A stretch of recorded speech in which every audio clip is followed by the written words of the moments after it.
Hello and welcome back to another episode of The Practice Odyssey. For those new listeners out there, my name's Alex. And I'm Jen. And with The Practice Odyssey, we do our own version of trying different flute methods and other interesting things to improve our practicing and report back to you, our listeners, whether it worked or not and if it is still on our stand.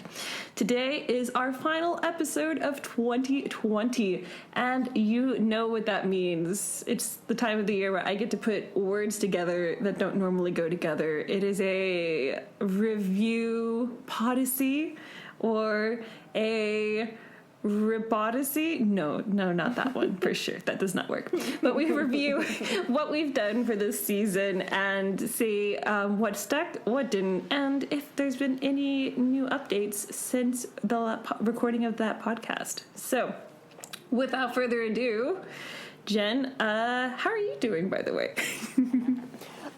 I am doing well. Sorry, I don't have the window closed, but there is some dulcet Cambodian music floating through the window panes. So if you do enjoy, please enjoy the musical backing track to tonight's podcast if you can hear it. Hopefully it's not being picked up too much by the microphone. Hopefully we don't get copyrighted. It's pretty pervasive. I just say that's something I've come to greatly admire about the Cambodians is they do love a good karaoke party, and my gosh, do they karaoke. So, often we have karaoke parties going on around our neighbourhood. It's quite nice. Now I know why you like flute karaoke so much, maybe. Yeah, well, You're just adapting to local culture. I am. I'm inspired by the local culture. It's great.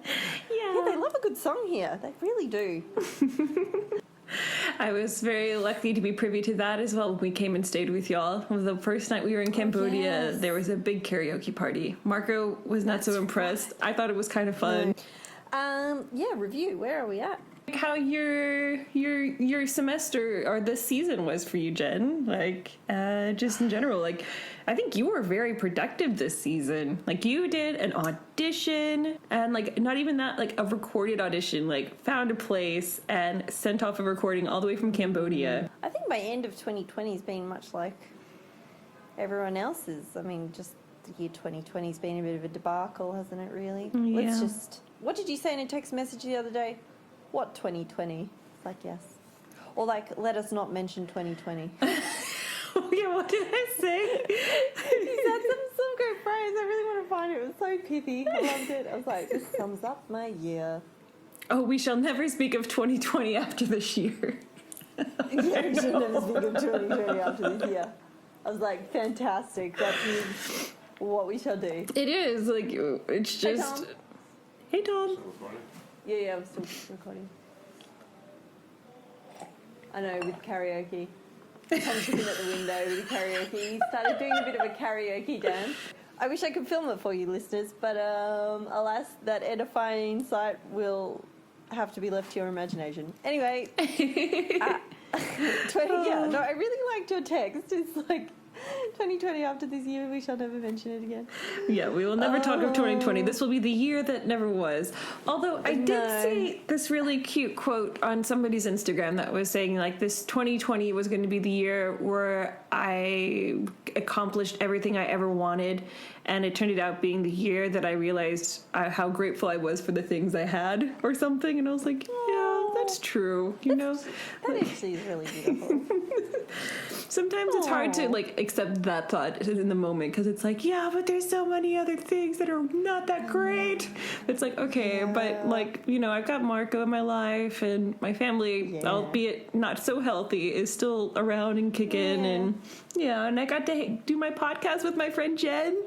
So so lots of good things to be grateful for. So lots of good things. Yeah. Yeah. Well, you've had a very productive end of the year. My gosh, how many? You've done become an expert in German. Started a new job. Yeah. Done heaps of applications, and you've done auditions. But not as many as you. I've sent off a lot of resumes, but luckily they or unluckily all the auditions have been canceled here, so I keep getting them back and they're like, sorry, we've decided to postpone until 2021. So that's been a lot of fun, but yes, I have learned a lot of German. Ich kann ziemlich gut Deutsch reden.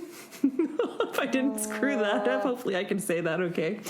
Yes, I work now at a little job where I speak German all day, and and I've done many online learning things. Marco and I are finishing up a Harvard course online that was free, because who doesn't want to have a college credit from Harvard?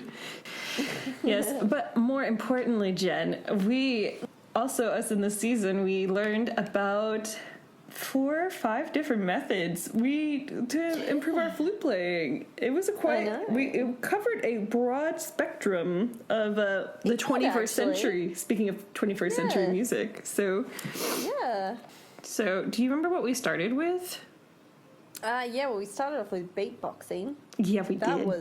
That was a challenge, because I was coming in at it new. Mm-hmm. I'd never done it before.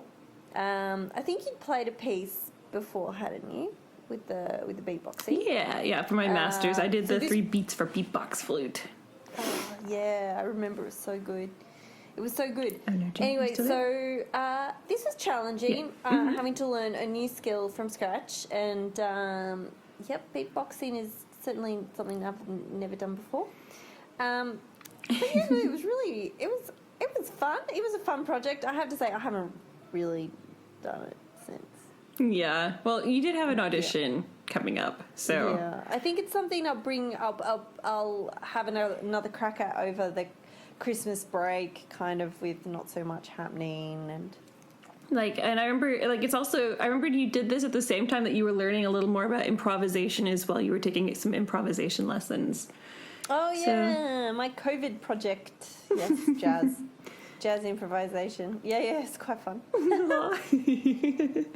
I didn't really do a huge amount more of it, but I really enjoyed it, and the method was really set out, and when you got me onto those Patreon videos, that was really good. That made it a lot easier, because I think it's so, you can read it in a book, but you really need you need to hear what people are doing, and you need to have it explained about how they're doing it for it to make sense, I think, because it was good to have the example of what sound you were aiming for, and then it explained how to achieve that sound, and then you could kind of you could experiment around with it until you got the sound. I think that's where I left it. It was like I had the main sounds down, but to get them going in a consistent beat, stamina was a struggle. Yeah. Mm-hmm. Anyway, so yes, it's definitely fallen by the wayside this term, but yeah, I really want to play those pieces. I think they'll be really, really fun. Did you do any more beatboxing, Alice? Oh, so have I done any more beatboxing? I have not done it as much as I would like, similar to you, I think. I have been watching, I'm still subscribed to his Patreon page, and he posts pretty, almost weekly, I think, sometimes twice bi-weekly. Wow. But I've watched a few of those and gotten some ideas, and he's been giving out a bunch of little free tutorials on there as well for new sounds he's created. And so that's a fun thing. He usually posts on Sundays, and so usually I watch those on Sunday. But as far as my own, no, I have not done as much. I've been, I don't really have an excuse. It's a great book, and I think it's hard to get motivated to work on little side projects when there's not an immediate carrot in the foreground for me. There's not something a concert I'm working for. I could record it and put it on the internet, but then I don't know. It's what's my purpose behind it? And so that I've been having a hard time defining, and so therefore I haven't done so much beatboxing. But I'm hoping. Maybe 2021 will be the year of my beatbox, so we'll see. I haven't really had any new thoughts or ideas either about it since then. I did do another etude in there, I think a few weeks after we did the podcast, but because I was working on backyard beats, I think, when it was there, and there's the one after it, Rollin', and I got that one under pretty well, which was fun. Nice. But yeah, that was it. So sorry, Greg. We kind of fell off the We fell off beatbox the wagon, wagon. but we will get back eventually. Maybe we can do a beatbox We do want to duet. be on the wagon. We just kind of fell off it. Yeah, for sure. Yeah. It's just I think it needs to hit the critical mass where it's fluent enough that the skills stick for a bit, and then you can kind of just muck around with it. Mm-hmm. That's kind of how I feel like it. But it will take me a while to get to that point where I could just pick up my flute and make up a beat. yeah. And incorporate it kind of into my mucking around playing. So then, Jen, for our second book for this season, or our first official book, beatboxing was our summer project. But It was. yeah. So we did the Cher and Sparrow 6 weeks to finals. So. And as someone who did prep for an audition recently, did any of this stick for you or not stick? Yeah, I followed it through again. Whoa. I did the whole 6 weeks again. Congratulations. And a lot more successfully than the previous one. So I did that's learn fantastic. from bitter experience. As you will recall, Alex, my bitter experience was that I did not say no. Oh, yeah. And number one advice, I believe, in the first week of the program, say no. It's the hardest one, though. Yes, indeed. So I blithely ignored it and went on my merry way and came burning crashing down slightly. But no, this time I did. I said no to everything that I could say no to. And so I gave myself space to do the program, which is very time intensive. Yes. Yeah, it would take me like, particularly at the beginning of the time, I would probably be practicing 4 hours on it. I mean, it Wow, was that's great. It was a piccolo audition, so I haven't done that many on piccolo yet. So there was a lot of new pieces I had to learn, a lot of new excerpts. So that's why I think it took me a lot longer, because my naughty list, which is the way which she divides up the practice, so that every day you look at parts of the repertoire which you have to learn. Anyway, if you want to know all about the process, it's very good. Go back to our, what episode? Season 1. 15 and 16 overall, but episode 1 and 2 of the season. So Of this season, yeah. Go back and check that out, because it is a really good system. And actually, I haven't just used it for auditions. I've started using it for when I've got like little concerts or gigs where I've got to play music, which is a little bit tricky. I've started using like abridged versions of it, and I've been finding it really useful. It's really made my practice very efficient because of the way she structures it, and helps you kind of focus on what you need to do then and now, and what you can leave a little bit later on down the track. Anyway, so yeah. but yes, because it was the piccolo one, it did take a long time. So it was good that I said no and gave myself space to do that. So I would spend the mornings doing it, and then I could do work stuff in the afternoon. But anyway, and it was good because I had some flexibility with my work at that point. Yeah. So I had the luxury of doing that, which was really nice. But yeah, no, it is very time intensive. It's like, apart from a slight recording debacle, I mean, Cambodia, it's hard. Basically, I recorded it on one day, and it was actually what's annoying, it was actually a really good take. But there were these enormous trucks driving past every 2 minutes, so we couldn't use it. Anyway, so we did it the next morning, and at a new place, which was quieter. Should have gone there first, didn't think of it. Yeah, anyway. It's always easier in hindsight. There's not really recording studios. You kind of have to create the space yourself, but it's hard finding places where they're not doing construction, because the whole city is basically A construction zone. It would appear. So yeah, it's hard trying to find a quiet spot to do some recording. Anyway, so we got there. We got there in the end. Yeah. But it was really good. All in all, I think I felt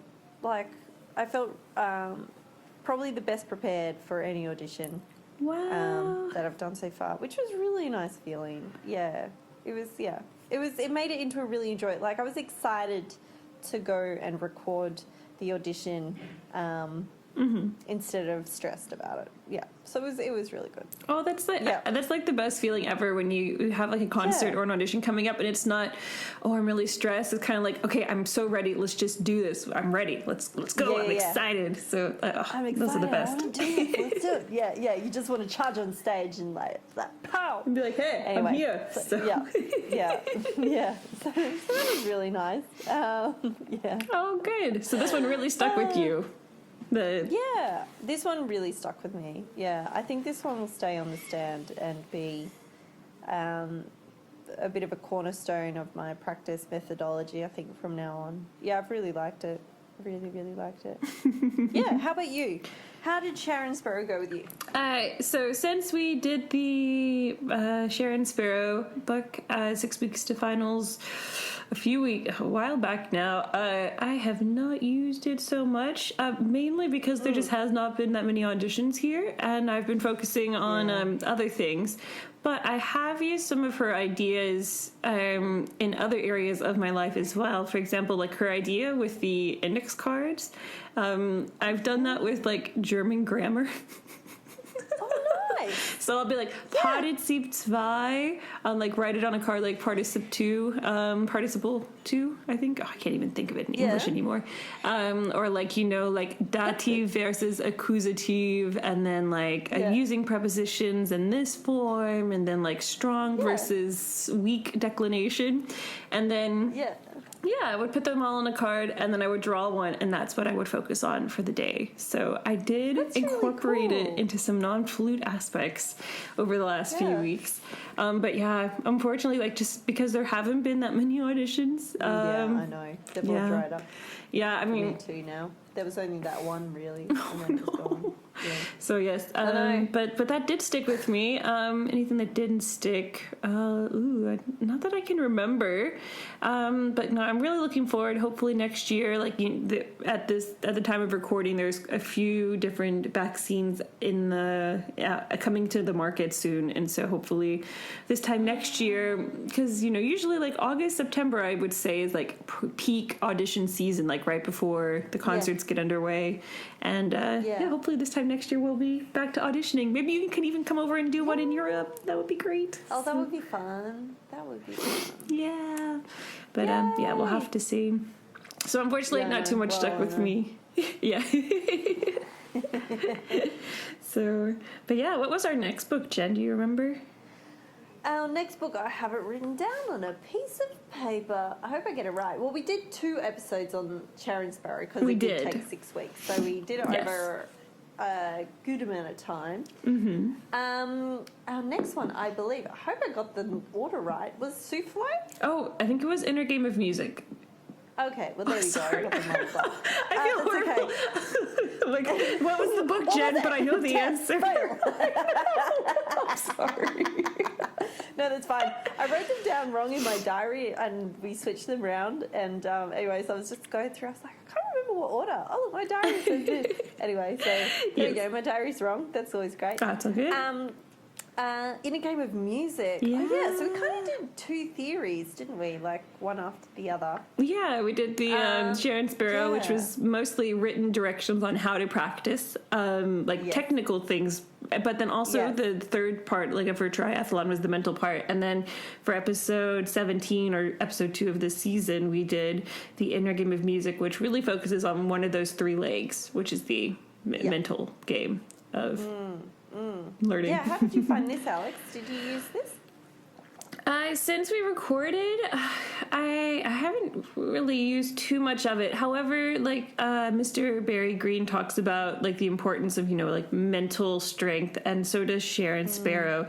So since then, I started a new audiobook called Mental Toughness. Like I did one while we were doing the episode Athlete's Guide to Inner Excellence. So I've really jumped on this whole, because I think for me, like, I don't know, sometimes I just get really mentally fatigued and I'm just too tired and I can't do anything, which I know is just something for everyone, especially right now because we're all going through a lot of psychological growth. Yes. Yes. So I've been listening to this book to try and like just find ways to really help in like strengthen my mental acuity, or like basically just so I don't give up as easily, because I find that happens often when I'm practicing. I just get really frustrated, and then I'm like, oh, am I really doing it? Anyways, so the inner game of music kind of helped me on that way. I haven't really read too much or like used. I mean, I still use the what do you call it? Mine 1, Mine 2? I forget. Oh no. Oh, the inner self 1. Yeah, inner self 1 and self 1 and self 2. I use that and keep that in mind whenever I'm doing things around the house. Like, oh, okay, I'm helping myself 2 right now, or I'm helping self 1, and making sure to keep them in balance. But yeah, how about you, Jen? How did the inner game of music? Any new thoughts and theories? How it's evolved since our last podcast? Yeah, it's a book I'd like to return back to just to refresh. I've been using a few of his techniques with trying to get my head around really hard sections. Like when I find myself, like you say, stuck on a musical problem. Normally, like you, my instinct would just would be to get like really frustrated about it and kind of just bash away at it over and over again on the endless repetition of death and non-productivity. You know that one. Yes. Started trying, not always successfully, trying to use some of his exercises for like how to solve problems when you get stuck on something. So I particularly enjoy his the exercise he gets. Notice that something is wrong and try and then just observe it and be like, oh, this is uneven. Try and observe which note is uneven, and then I found that actually has helped and made it relax a lot more, and sometimes even fixes the problem without me having to work on it a crazy amount. But I mean, other times it doesn't really. I'm just like, oh, okay, that's an issue with technique which I need to fix. Those fingers are not moving as they should. Or I'm getting tension when I do that. Anyway, so I've been using a few of his little tricks for that to fix, or he's got another one where it's overload, so I try thinking about 15 different things all at once and see if that changes the way I play it. Basically, I've been experimenting with some of his exercises in different ways to play a tricky passage of music. That's been something which I've taken from it, but I do want to go back into the book again. But I think we mentioned it in the verdict. Like, there's a lot of theory, and you kind of feel like you need training on how to apply it to your problems. Yeah, absolutely. You're finding in your music. Yeah, off the cuff, like, I've been using that, and I haven't done so much self 1, self 2. I tend to fall more. I do those affirmation podcasts you put me onto, and I do the Smiling Mind exercises. I have to say, I'm so glad we did Smiling Mind. Literally, we still use Smiling Mind. If listeners go ahead and listen back to our Smiling Mind episode, it's really helped. It's got a man with the world's most beautiful voice on it. It really is. I don't know who that man is. Yep, Smiling Minds. Smiling Minds. It is great. What episode was that again? Just to build up. Bet 4. Did I go right? Oh, you're so close. It was number 3. Oh, I was so close. Yeah. Oh, so close yet so far. So, listeners, it is episode number 3. So, if you want to go back and listen in the archives, it is available. We keep all of our episodes available for you. So, we do. You can always go back and listen. We are just those kind of people. We are. So I think after we did the inner game of music, Jen, we decided to get back to our technique, because as much as, I think I really like the books where it's like all this mental stuff, but like I think you always bring us back to technique, which is really like that's how you improve the most. Like you have to practice these things. We can't just read about them. You got it. Yeah. So I can tell you what we did next. Yeah. What did we do next, Jen? Pick me. We did souffle. We made souffles. Les soufflés. I'm going to let you do the French. Oh, no. Les soufflés, les sons, or is it les tons? I forget. No, I think that sounded great. Les soufflés, les sons. the air, song, the yeah. sound. So beautiful. by Philippe Bernhold. Philippe by Bernhold, Philippe Bernhold. So Or Souffle Man. as yes, he's or known in souffle. my head. Yes, who wrote Souffle this Man. beautiful book about souffles and has helped with us. Yeah. Helped us with our flute playing. Souffle, yeah. Oh yeah, this one. No, I definitely keep using this. This is like a regular on my stand now. I love this as a warm up. They're It's just really, really nice. What do you like about it as a warm up? I think because it's so compact, I can do as few or as many as I want. Yeah, you can make it hard or that easy. morning or time I have. Exactly. I really like the mixture. I really like how it incorporates harmonics. I'm a big fan of harmonics and warming up with them. Like it just works for me. Apparently, harmonics. It's just I really enjoy the crazy sounds you can make with harmonics. It's just such a beautiful sound. Flute harmonics. They are. And then I like how the exercises are melodies. No, I just like it. It's just very well set out. It's really easy to use, and yeah, that's what I enjoy about it. How about you? Has this stayed with you? Yes, absolutely. Sometimes it is the only tone exercises I do because they are just Why lovely. not? I mean, I think I said this in the Yeah. episode, but his one of the first ones he does is the little melody from Prokofiev's Romeo and Juliet, the little flute solo. Oh, it's so lovely. And Beautiful. it's just such a nice way to warm up the sound in the mornings. So I would say this gets played every week. So almost every day, I think, when I practice. But it gets played every week.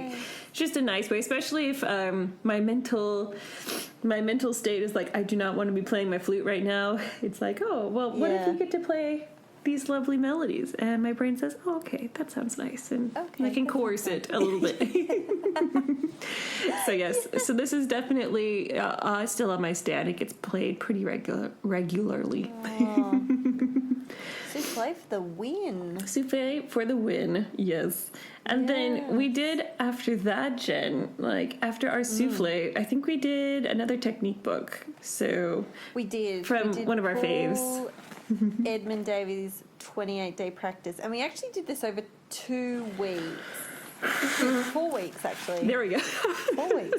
4 weeks. Yeah, it ended up being 4 weeks, but we only did one episode on it. We did. Just because, it was a 4-week practice. This will be known as the year of, or the season of many weeks of practice. Because Sharon Sparrow was 6 weeks. This one was 28 days or 4 weeks. Yeah. Beatbox Flute we did for the summer. Yeah. But it was really good. It was good. And they were all modern, as you said. So I feel like what I kind of felt was they had a good... they could be... Well, this is something which I really appreciated about Paul Edmund Davies' one, is that it could be shortened or lengthened depending on your time constraints as well. It has occurred, as I thought it would in my verdict, that I would kind of pick and choose certain exercises from it and pull them out when I need to, particularly from the articulation area. That's where I've really done it, taken from.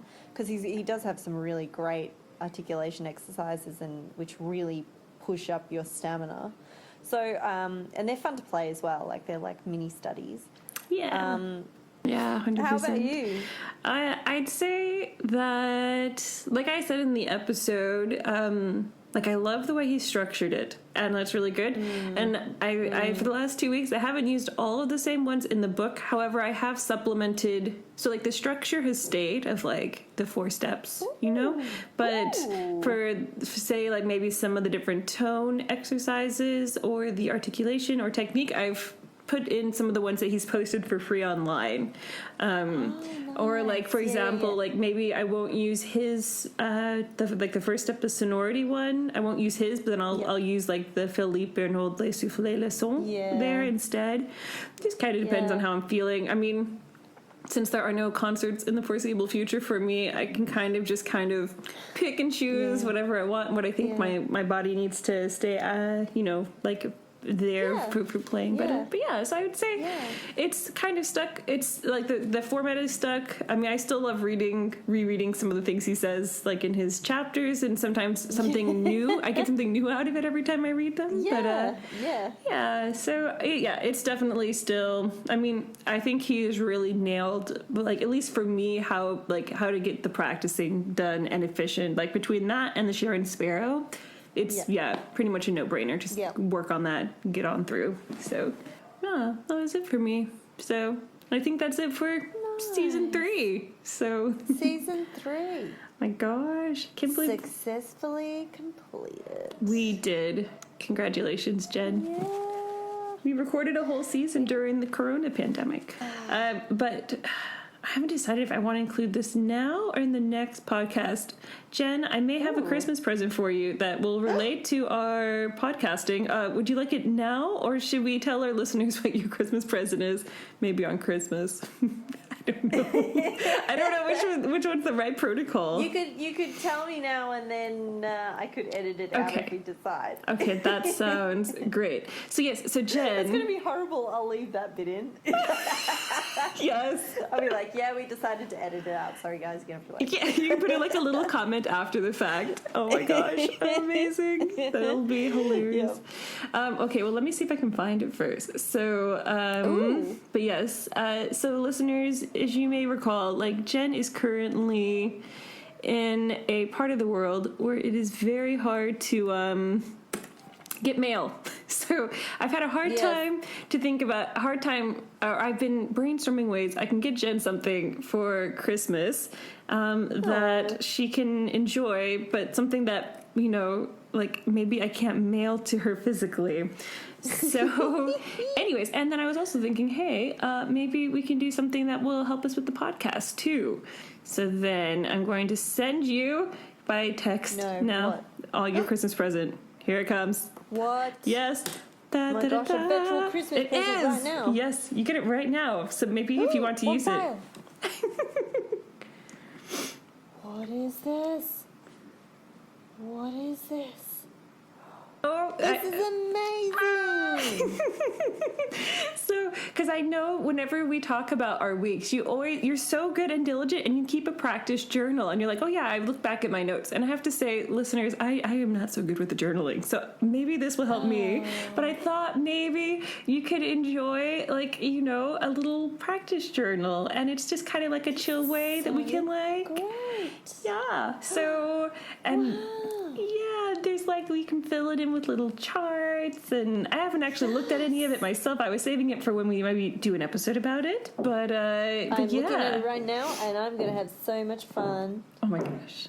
We're going to have so much fun. We need to put this on the link.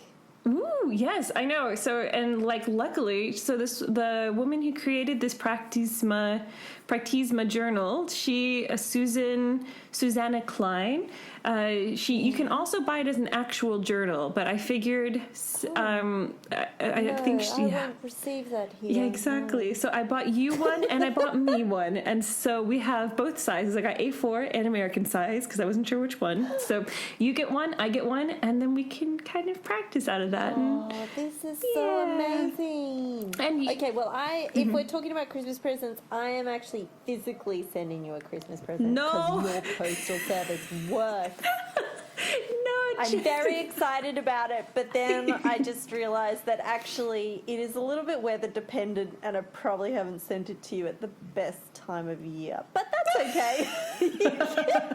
Oh, don't hopefully worry. It'll arrive by the time we record the next podcast, and you can reveal to the listeners what it is. Oh my gosh. And why it might be weather dependent. Yeah. Every time. Yes. Yeah. But anyways, Jen, thank you for a lovely season. Listeners, thanks so much for listening with and taking part with us for this last season, especially during Corona. We're very grateful to have y'all as listeners. Yeah. And if you have any questions for us, or comments, or requests for future episodes, feel free to email us at thepracticeodyssey@gmail.com. The cover art for this episode was made by the lovely, fantastic Ivan Potter Smith. I did the theme music. Jen was awesome and edited it. So on her new MacBook. Oh my gosh. So yeah, and thank you. We hope you have a wonderful Christmas holiday, and maybe we'll see you around Christmas. And if not, have a lovely new year. So yay. Yeah. See you in the new year. All right. Take care. Take care. Bye. Bye.